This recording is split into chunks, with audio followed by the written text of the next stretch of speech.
Halo semua, kembali lagi sama aku Krisna Raharja dari FTTM TBB 2024. Di sini aku bakal bikin video pembahasan mockup dari TEC Kak Keisa Dava Aryani. Ini hitungannya kayak aku membalas kesalahanku yang 2 hari yang lalu dan kemarin aku lupa record. Di sini aku ingin membahas soal ini. Ini sebenarnya dia pengkom ya, bukan berkom. Kan kita sekarang itu matkulnya itu berpikir komputasional. Sedangkan selama ini soal yang kukerjakan itu pengkom. Belum ada yang bikin mockup tentang berpikir komputasional. Entah sama atau beda, tapi kalau menurutku itu beda sedikit. Ya. Oke, di sini maksudnya si Kak Keisha ini soalnya itu ada bagian A, bagian B, dan bagian C. Di awal, aku akan ngerjain bagian B dan bagian C dulu. Dan untuk bagian A, aku akan ngerjain sebisaku. Karena bagian A itu masih belum aku pelajari. Aku aja masih sedang dalam proses belajar, jadinya masih belum bisa untuk jawab sepenuhnya gitu. Aku akan langsung jawab yang untuk bagian B. Di sini aku udah copy setiap soalnya. Aku langsung jawab aja. Sebutkan 3 tipe data dasar dalam Python dan berikan masing-masing satu contoh. Integer, dia dalam bentuk angka.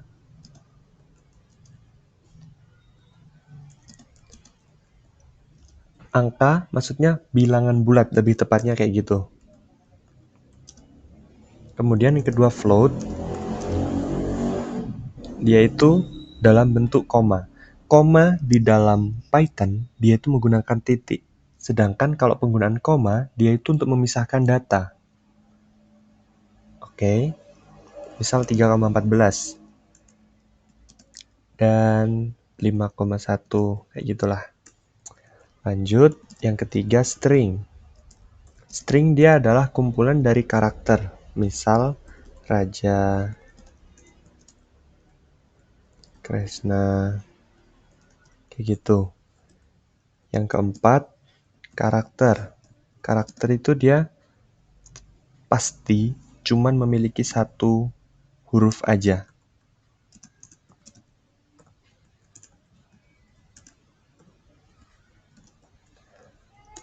Dan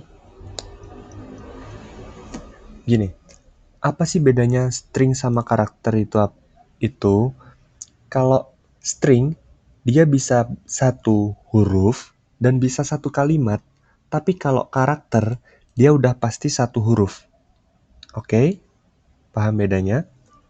Kemudian, bool.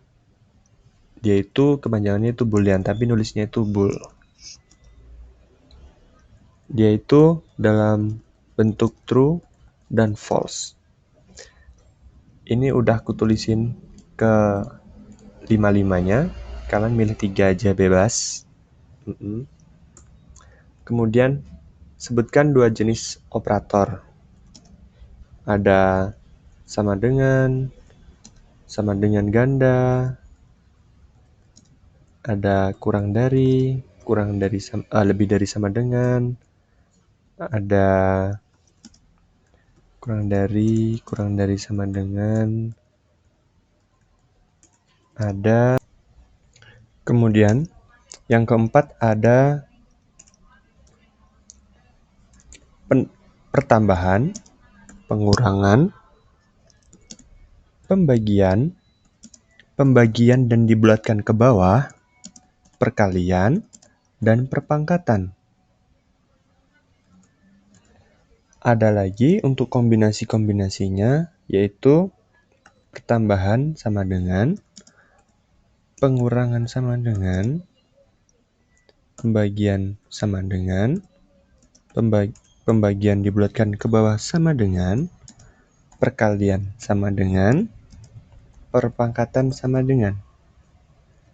Ada juga Ini untuk syarat-syarat, biasanya kalau pakai while atau if, elif, ada and, sesuai artinya, dan ada or, ya, and, or. Oke. Nih.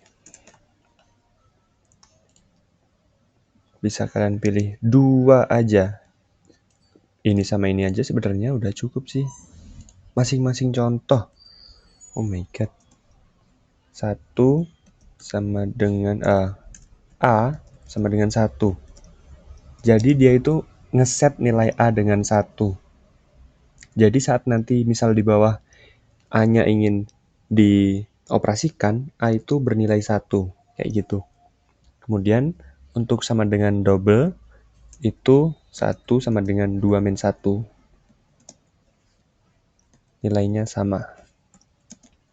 Kemudian 2, 1, 5, 5, kayak gitu.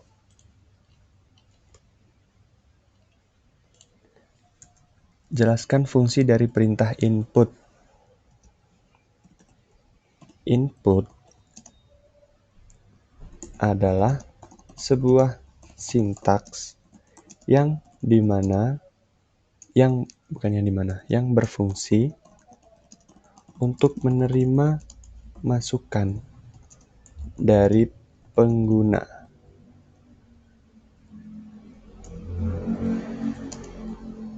Print adalah sebuah sintaks yang berfungsi untuk mengeluarkan hasil dari operasi program.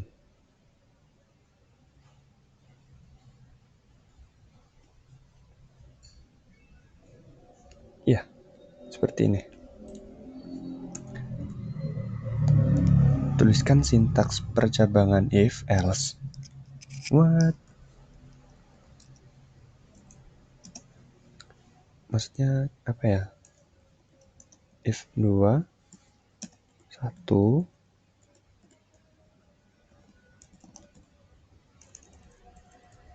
apa enggak? Atau langsung gini aja? Kayaknya langsung gini aja. Ini tolong, soalnya sangat ambigu ya. Tapi kalau dibaca soalnya cuma minta kayak gini doang sih. Sintaks percabangan if else. Ya. For variable in range x. Variable ini maksudnya nanti kalian jangan nulis variable kayak gini ya. Bisa kalian tulis i, z, o, p. Ini aku nulis variable biar kalian bebas nanti nentuin variabelnya itu apa. Tapi kayak gini. Sebenarnya bisa kayak gini juga sih. Karena x itu dia itu data awal, yaitu data yang kita tuju, dan Z itu adalah langkah. Langkahnya dia bisa positif, bisa negatif. Kalau positif dia nanti nambah, misal nulisnya Z-nya itu 2, nanti dia bakal ngeskip setiap 2 langkah gitu. Kemudian nomor 6, while. Syarat titik 2. Contohnya, aku contohin ya. While, ini kenapa selalu auto caps lock? Harus kecil. Misal 2 lebih dari 1. Nah, kan 2 kan lebih dari 1. Kalau kita artikan selama 2 lebih dari 1, maka dia bakal terus ngeloop. Oke, lanjut.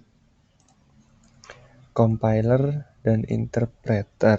Compiler adalah sebuah apa ya namanya? Sebuah penjalanan program, sebuah piranti lunak untuk menjalankan program dari baris ke baris. Maaf. Ini kalau interpreter.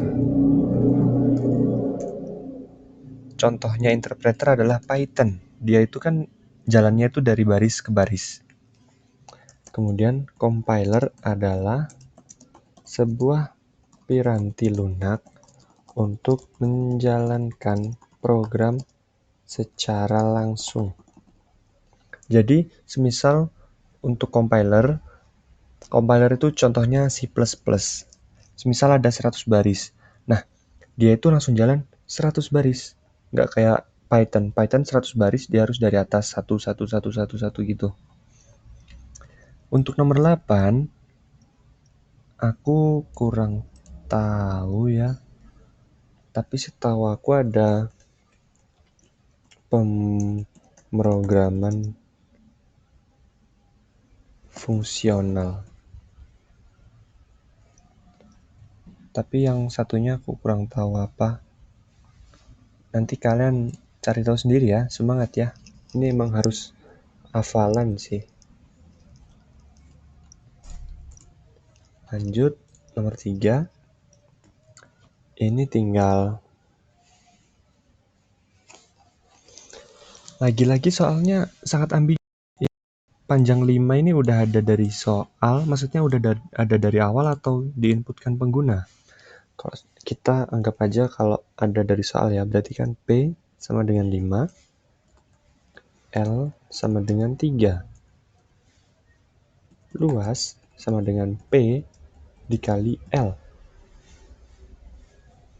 Ya udah gini aja. Nanti kalau misal ada soal kayak gini, tanyain ke penjaga kelasnya.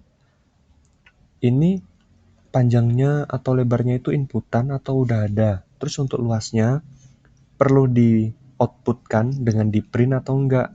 Kayak gitu. Ini nomor 10, kita pakai modulo. Semisal kita punya variabel X, entah bilangannya itu ganjil atau genap. Tapi sebelum itu, kita harus bikin percabangan dulu untuk nentuin nanti dia genap atau ganjil. If X modulo 2 sama dengan 0, maka intinya bilangan genap. Nanti bisa kalian print ini bilangan genap gitu. Elif X, elif harus kecil, ini bilangan ganjil. Cara bacanya gimana? Jika X dibagi dengan 2 dia habis, maka dia akan bilangan genap. Semisal punya angka 4 dibagi 2 kan nanti jadinya 0. Maksud dibagi itu dia dikurangin terus-terusan ya, bukan kayak 2 bagi 2 sisa 1, nggak kayak gitu. Kemudian kalau misal dia nggak habis dibagi 2, dia ke elif. Di elif dia dicek. Kayak gitulah, paham ya? Sip.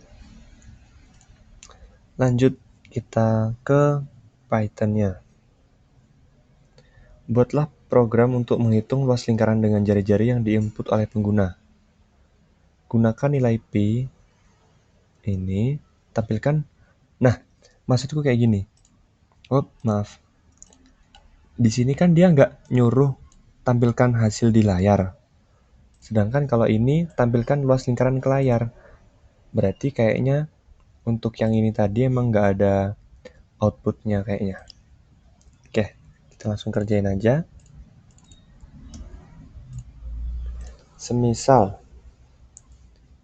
jari-jari adalah inputan dari pengguna, di sini ada keterangan jari-jarinya harus bulat atau float. Nggak ada. Kalau nggak ada, amannya kita pakai float. Kenapa pakai float? Karena float itu, semisal inputnya dia 4, nanti dia bakal jadi 4,0, which is sama. Oke? Masukkan jari-jari. Tapi, sebelum itu, sebagai mahasiswa ITB yang baik dan benar, kita harus bikin judul program. Menghitung luas lingkaran. Ada kamus, algoritma. Nah, kemudian luas lingkaran sama dengan, kan rumusnya dia kan pi r kuadrat. Kayak gini.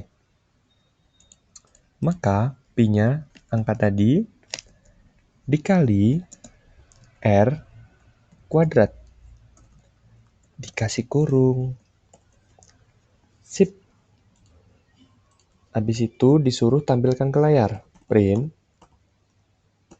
Luas lingkaran adalah string luas lingkaran. Nah, kenapa kok di sini ada plus, kenapa di sini ada string? Karena print itu dia hanya bisa menerima satu tipe data. Kalau di dalamnya integer, ya udah integer. Kalau di dalamnya float, ya udah float. Kalau di dalamnya string, ya udah string semua. Di sini, karena kita butuh nulisin kata-kata ini, maka si luas tadi yang dalam bentuk float harus dijadiin string dulu. Oke, kita coba. Semisal 5. 5 kuadrat 25. 25 dikali 3 lalalala segini. Oke. Untuk kamus R dia float. Luas lingkaran dia float juga. Sip. Kemudian buatlah program untuk menentukan bilangan terbesar dari 3 bilangan yang diinput oleh pengguna. Caranya adalah kita yang pertama harus bikin judul. Sip. Sudah terbiasa kan? Kamus algoritma. Yang pertama, kita harus bikin nilai dulu sama dengan 0, setting nilai 0. Kenapa gitu? Habis ini aku jelasin. Kemudian ada berapa bilangan? Kita harus pakai loop. In range 3. Nah, kemudian kita bikin variabel untuk input. Bentar, dia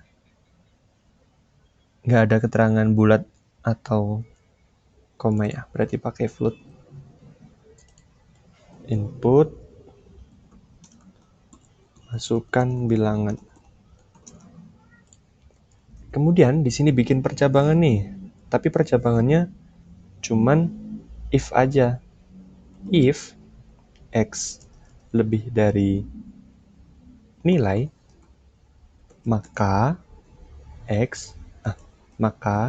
nilai sama dengan x. Kemudian, apakah ada perintah untuk menampilkan? Nggak ada, tapi di sini aku bikin aja ya. Nilai. Nilai. Oke.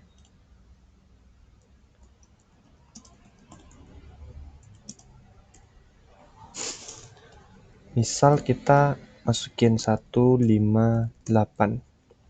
Dia outputnya 8, bilangan terbesar. Paham? Paham. Sip. 3. Buatlah program untuk menghitung faktorial dari suatu bilangan yang diinput oleh pengguna. Faktorial.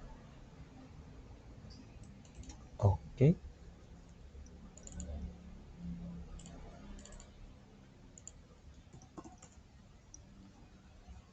Yang pertama bikin apa ya berarti? Oh, sip. Judul program. Itu dia. Kamus algoritma. Untuk menghitung faktorial. Kita input dulu faktorialnya. Masukkan faktorial. Kenapa kok pakai integer padahal di sini nggak dijelasin? Karena ini pengetahuan dasar ya. Karena faktorial kan nggak mungkin bilangan koma-koma, dia bilangan bulat. Oke. Kemudian bikin looping.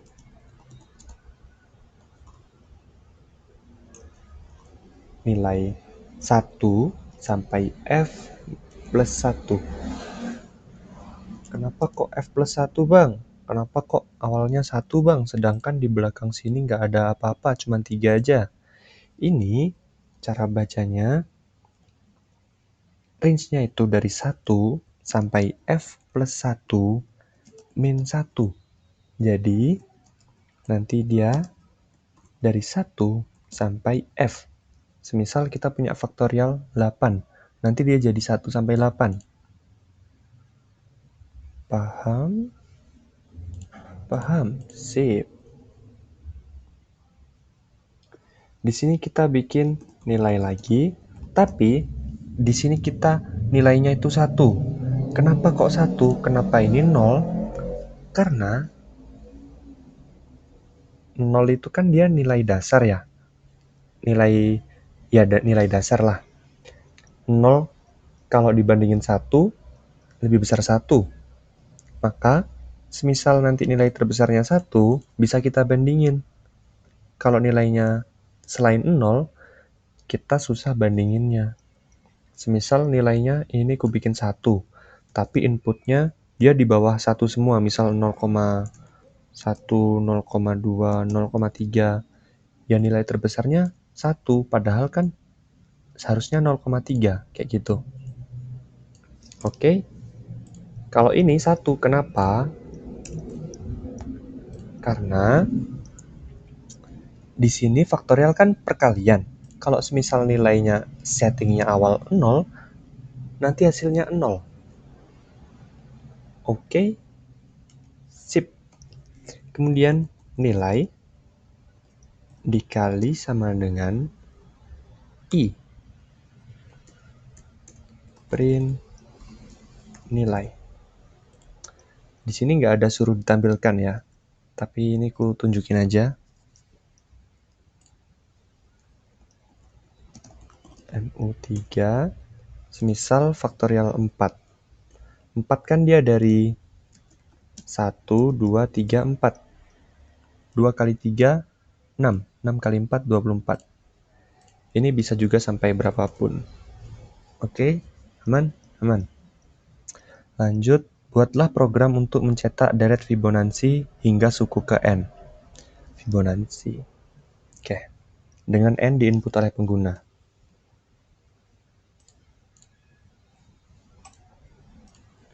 Maka, kalau diinput dari pengguna, kita bikin judul dulu.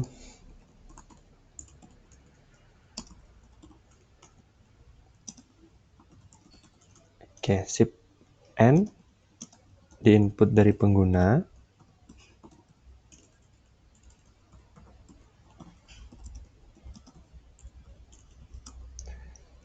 Habis itu, oke. Fibonacci berarti kan dia bilangan saat ini ditambahkan ke kedua bilangan sebelumnya. Misal 1, ini baru 2, ini 3, ini 5, ini 8. Kita bikin for I in range bilangan ke N bentar. Suku ke N. Kita harus memahami dulu. Suku ke 1, 1. Suku kedua, 3. Berarti suku kedua dia masih manusia normal.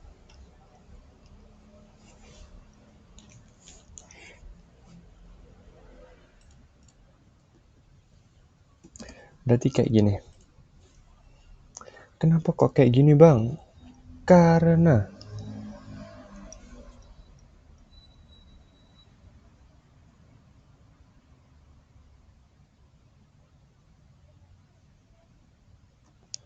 enggak, jangan kayak gini.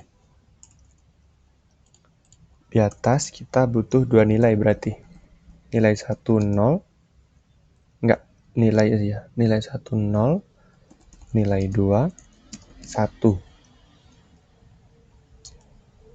1 ini untuk suku ke 1. 0 ini untuk yang nanti akan kita ganti-ganti. Jadi, nilai 1 sama dengan nilai 2. Kemudian, nilai 2 plus minus nilai 1.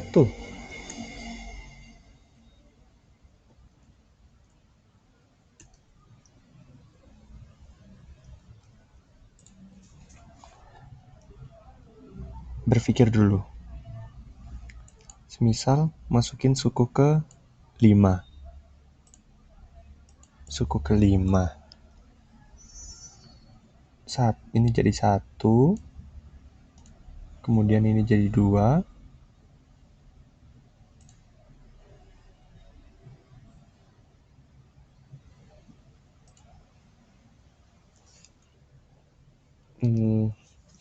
Satu jadi 2. 2.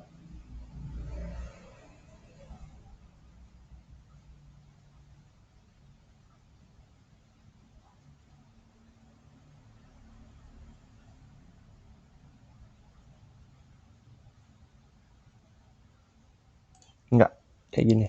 Dia kayak gini.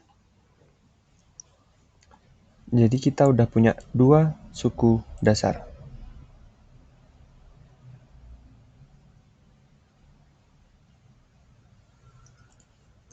Dan bukan print.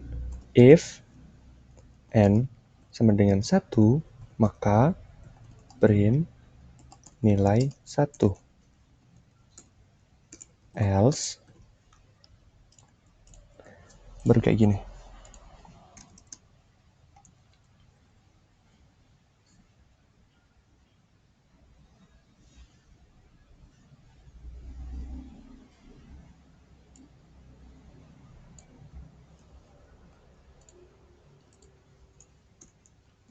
Nah,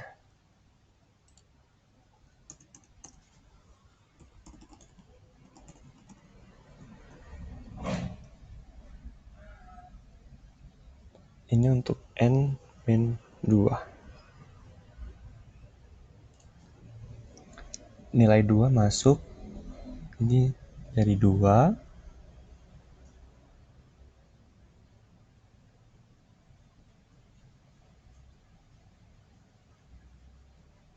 Bentar. Kok sedikit rumit ya? Ini mikirnya gimana? 2 dari 1 tambah 1. Habis jadi 1 tambah 1. Nanti jadi kayak gini. Terus habis itu kayak gini. 1 berubah jadi 1 2. 1 2 berubah jadi 2 3.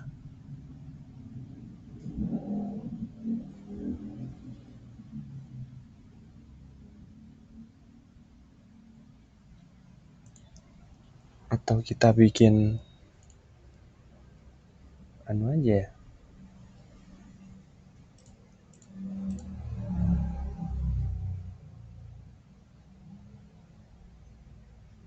Enggak, ini tidak efektif.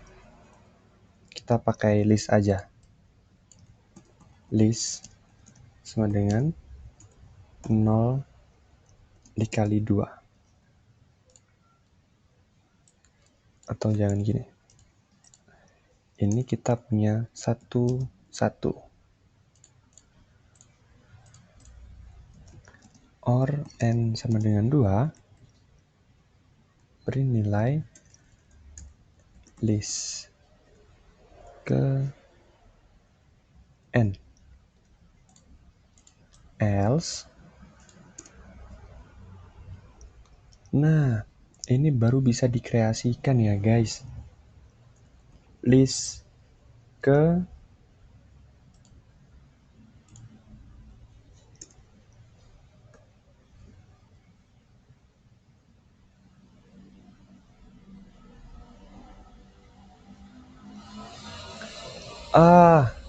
ya, paham.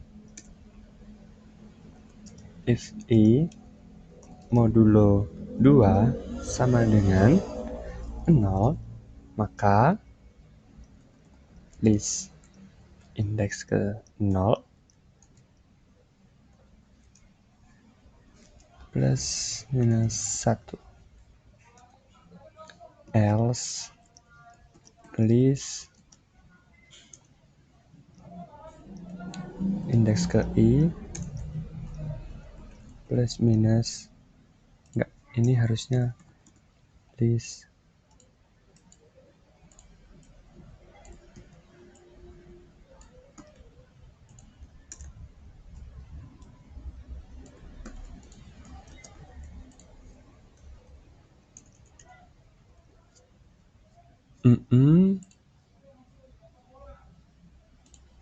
harusnya dia mulai dengan 1, 2, 3 sampai n.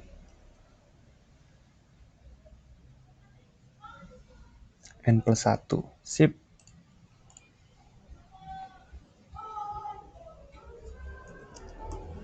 If n sama dengan if n modulo 2 sama dengan 0, maka print else print.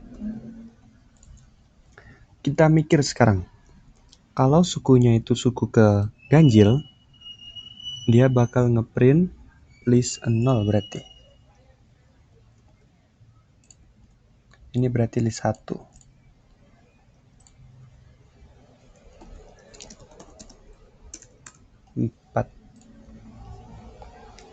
Suku ke-3.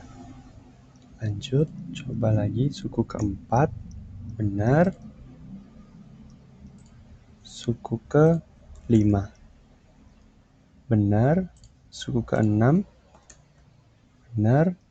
Suku ke-7 harusnya 13. Oke, sudah benar. Kayak gini.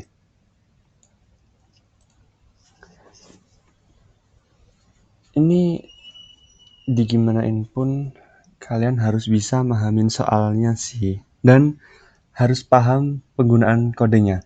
Jadi, kita kan punya input index yaitu n. Habis itu, aku bikin list 1,1. 1,1 itu untuk nyimpen 2 data pertama.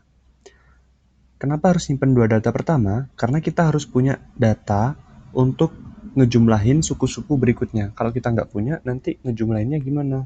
Ngolahnya gimana? Kayak gitu. Di sini aku juga bikin loop, yaitu loopnya di mana ya? Dia dimulai dari 3. Kenapa kok 3? Karena ini harusnya kayak gini.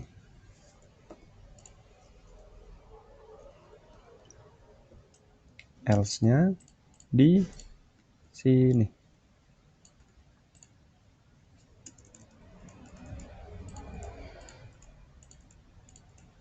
Ini yang paling benar.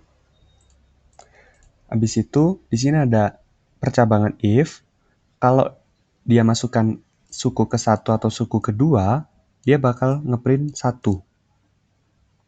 1. Ini harusnya n-1. Ya, sip.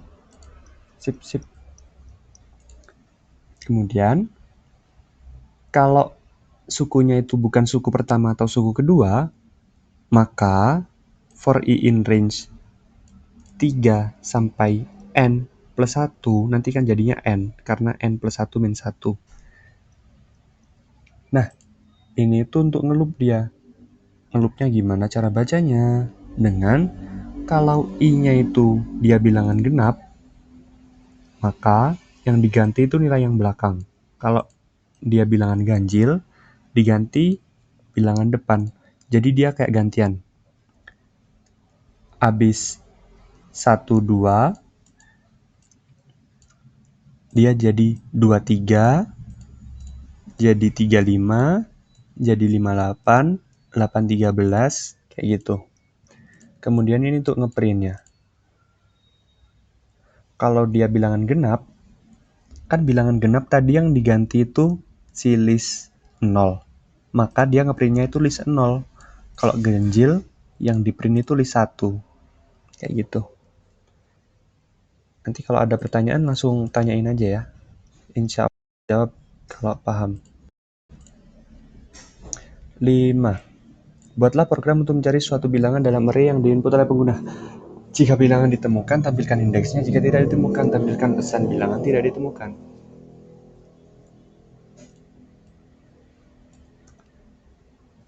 Aman ya? Ini sepertinya aman sih, harusnya. Pertama harus bikin judul, itu dia.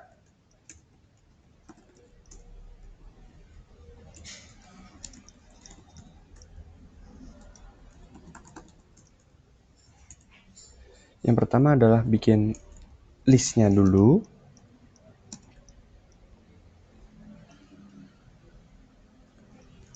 Nol dikali N.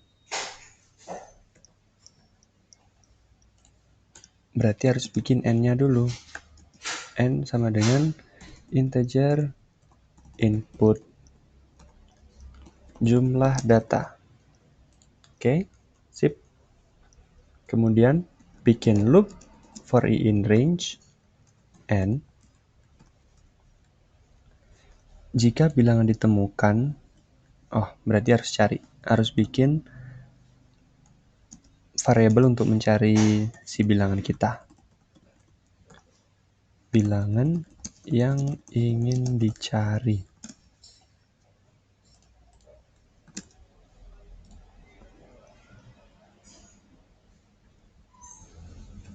If list ke I sama dengan X, maka print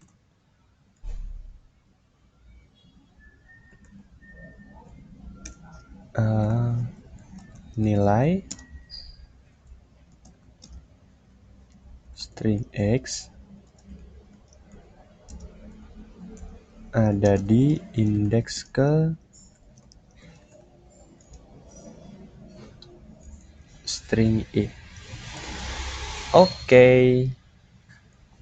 Tidak sesusah soal nomor 4. Jumlah data misal kita bikin 5. Ada 10, 20, 30, 40, 51.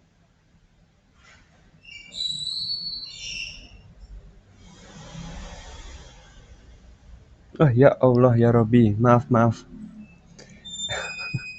Ini untuk masukin datanya dulu ternyata. Iya. Duh, malu guys. N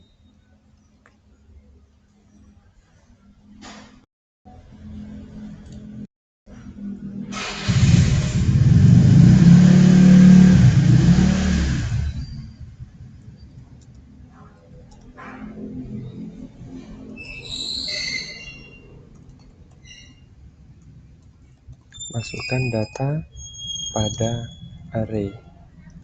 Aku sebenarnya bingung apa maksud dosen jelasin itu array, padahal ini list. Kayak gini itu list. List indeks ke I sama dengan data.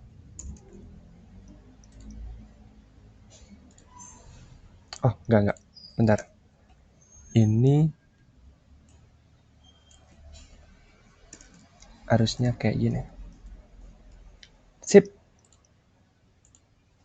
Jumlah data 5, 10, 20, 30, 40, 50.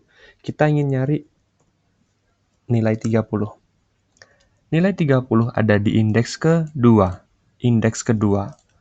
Kenapa kok nggak indeks ketiga, Bang? Karena di dalam list, dia itu urutannya kayak gini. Dia dimulai dari 0, bukan dari 1. Kan 30 berarti ada di urutan ketiga. Kalau manusia itu lihatnya urutan ketiga, tapi kalau data lihatnya itu indeks kedua. Kayak gitu. Kita akan ngerjain bagian A sekarang. BTW untuk programnya tadi akan kujadiin drive ya. Untuk soal ini juga. Oke, bagian A. Cepat-cepat. Perangkat yang termasuk dalam kategori komputer dan smartphone.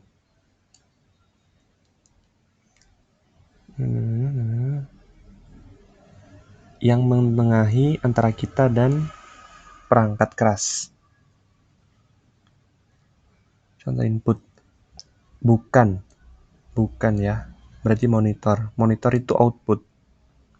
Perangkat keras yang bertugas dia itu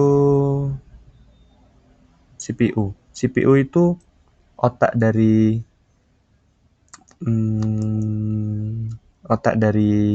komputer, laptop, HP, ya kayak gitulah.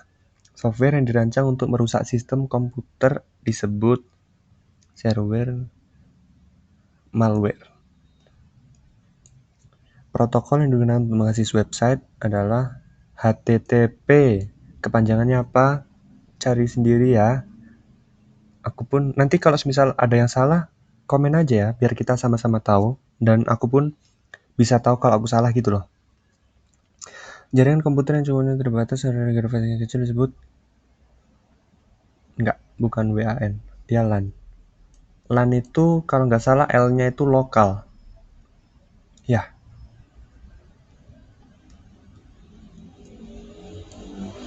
Berikut ini yang merupakan ancaman terhadap privasi di dunia digital.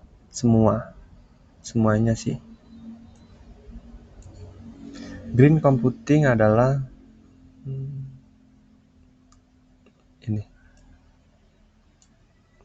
Hak cipta termasuk dalam kategori nggak mungkin B. Aku nggak tahu ya, mungkin ini. Kalian cari sendiri ya.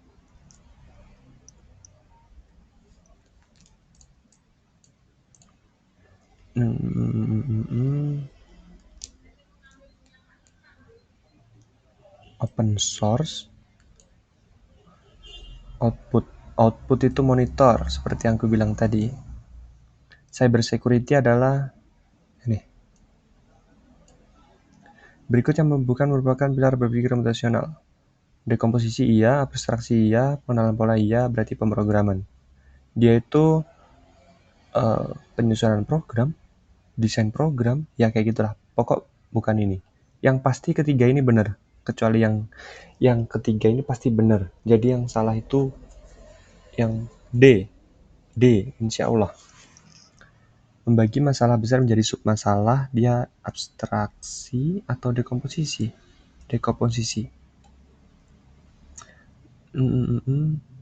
Abstraksi, ini baru abstraksi.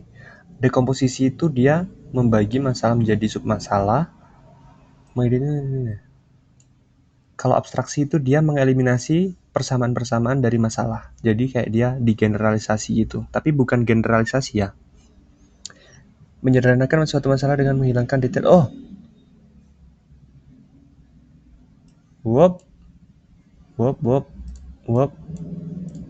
Pardon me. Ini pengenalan pola. Ini baru abstraksi. Menemukan solusi umum yang tidak berbeda disebut solusi umum. Algoritma.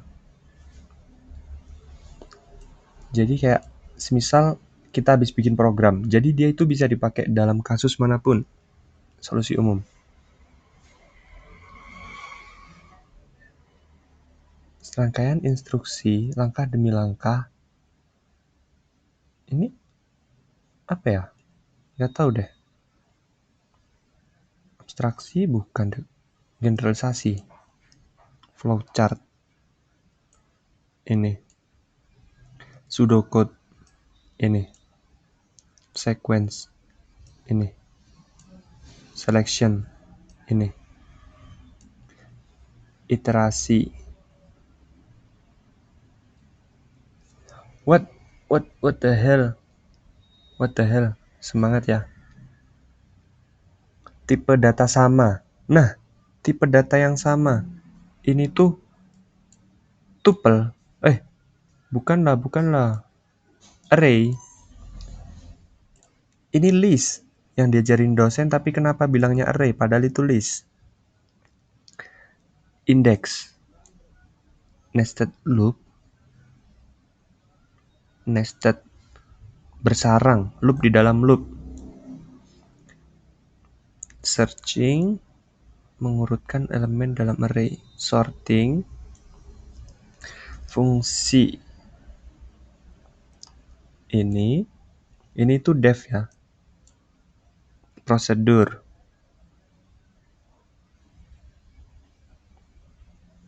Loop.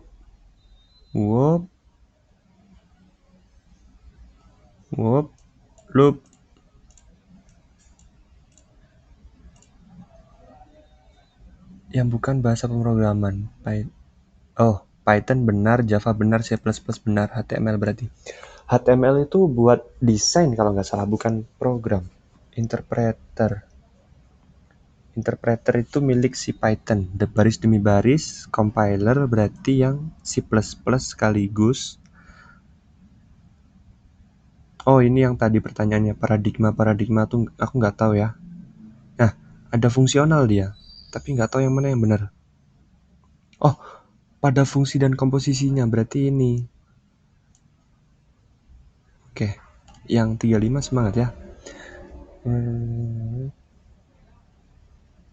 Nggak tahu.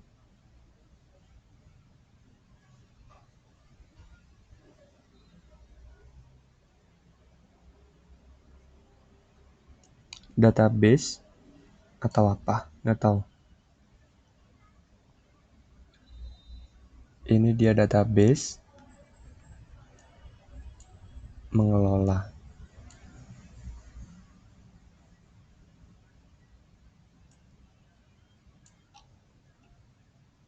Berarti ini spreadsheet.